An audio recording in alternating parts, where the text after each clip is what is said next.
दोस्तों UP BSc nursing का result आ चुका है। ढेर सारे स्टूडेंट्स के अच्छे मार्क्स है, कुछ स्टूडेंट्स के गड़बड़ मार्क्स है। वो जानना चाहते वो किस काउंसलिंग में पार्टिसिपेट कर पाएंगे। मैंने आपको क्या बताया है, एबीवीएमयू में यूपी बीएससी नर्सिंग के लिए फर्स्ट, सेकेंड, थर्ड पहले 3 काउंसलिंग कंडक्ट करवाई जाती है और उसके बाद अगर सीटें बचती हैं तो मॉपअप काउंसलिंग होगा। मॉपअप काउंसलिंग फर्स्ट, अगर फिर भी सीटें बच गई तो स्ट्रे काउंसलिंग कराई जाती है, या स्पेशल काउंसलिंग बोल लो या ऑफलाइन काउंसलिंग बोल लो। ये 4-5 काउंसलिंग होती है तब जा कर के सीटें भरती हैं। तो कौन पार्टिसिपेट कर पाएगा? अभी जैसे आपके 40 मार्क्स है तो आप किस काउंसलिंग में पार्टिसिपेट करेंगे, 50 मार्क्स है तो किस काउंसलिंग में पार्टिसिपेट करेंगे, 80 मार्क्स है तो किस काउंसलिंग में पार्टिसिपेट करेंगे, 100 प्लस है तो किस काउंसलिंग में पार्टिसिपेट करेंगे। ये चीज़ें बताने वाला हूँ। जिनके भी रिजल्ट में क्वालिफाइड फॉर काउंसलिंग लिखा हुआ है, क्वालिफाइड फॉर काउंसलिंग जिनके भी रिजल्ट में आया हुआ है वो सभी स्टूडेंट्स फर्स्ट राउंड काउंसलिंग से ही पार्टिसिपेट कर पाएंगे।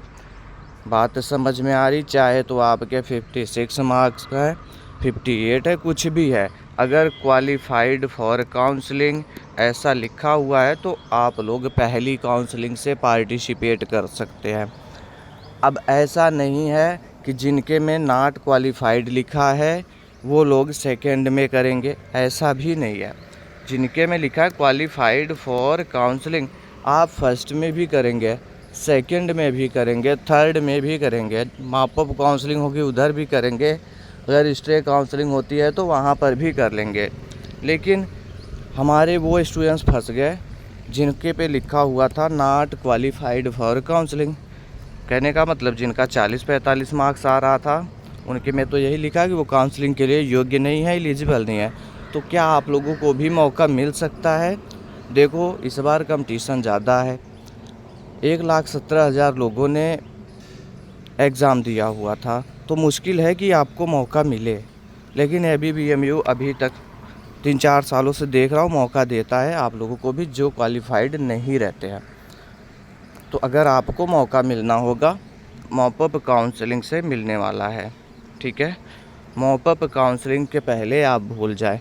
और दूसरी चीज़, ऐसा भी ना करें कि चैनल छोड़ के हट जाए, आप इसके बारे में इंफॉर्मेशन लेना ही भूल जाए तो होगा क्या, कितनी जल्दी एबीवीएमयू यहाँ मॉपअप तक पहुँच जाएगा आपको भी नहीं पता चलेगा। और ऐसा भी हो सकता है एडमिशन लेना रहे आपको और आप भूल जाए, वो डेट ही निकल जाए, तो वो गलती भी ना करें। उम्मीद कर रहा हूँ अब बातों को समझ गए होंगे कि आपको किस काउंसलिंग में पार्टिसिपेट करना है। कोई कन्फ्यूजन होगा तो कमेंट में बताइएगा। Thanks for watching this video.